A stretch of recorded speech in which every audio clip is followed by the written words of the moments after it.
Commercial unit of energy.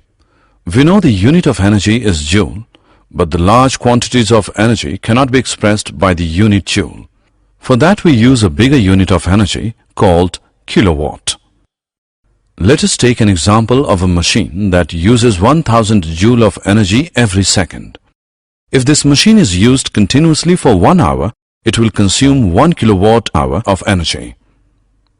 Thus, 1 kilowatt hour is the energy used in 1 hour at the rate of 1000 joule per second, or 1 kilowatt. So, 1 kilowatt hour is equal to 1 kilowatt into 1 hour is equal to 1000 watt into 3600 S, which is equal to 36 lakh joule.